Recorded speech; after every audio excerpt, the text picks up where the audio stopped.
ناظرین، میں ہوں عمار اور اس وقت موجود ہیں اسلام آباد لوک ورثہ کلچرل اینول فیسٹیول 2024 اور آج جیسے کہ پاکستان کی جہاں چاروں صوبوں کی ثقافت کو اجاگر کیا جاتا ہے، وہاں گلگت بلتستان اور آزاد جموں کشمیر کی ثقافت کو بھی اجاگر کیا جا رہا ہے۔ اس حوالے سے میرے ساتھ کشمیر سے تعلق رکھتی ہیں، پہلے تو ان کے بارے میں جانیں گے کیا کہتی ہیں، اس کے کیا نام ہے آپ کا؟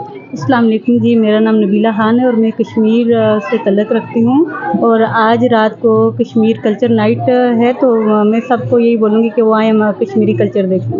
تو کشمیر کی ثقافت کے بارے میں کیا دیکھتی ہیں، کیا کیا رنگ ہیں، تھوڑا سا ناظرین کو بتا دیں۔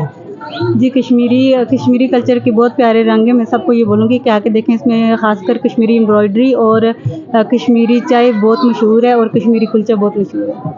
ٹھیک ہے، تو کیسا لگتا ہے یہاں اسلام آباد میں آ کر اپنی ثقافت کو اجاگر کرنا؟ جی، ہمیں تو بہت اچھا لگتا ہے اپنے کلچر کو ریپرزینٹ کرنا، اور اس کے ساتھ ساتھ ہم دوسرے کلچر بھی دیکھ رہے ہیں تو وہ بھی مطلب خوشی ہوتی ہے دیکھ کر۔ نوجوانوں میں آنا چاہیے، کیا کہیں گے؟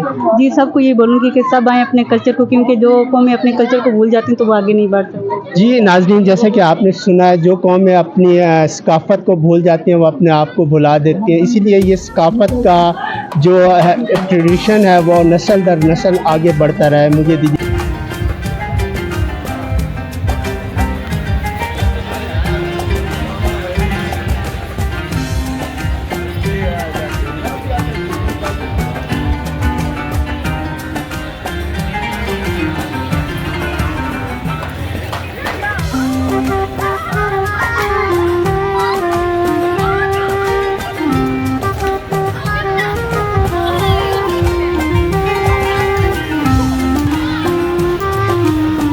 جیسے کہ پاکستان کی چاروں ثقافتوں، صوبائی ثقافتوں کو اجاگر کیا جا رہا ہے، وہیں پر گلگت بلتستان اور آزاد جموں کشمیر کی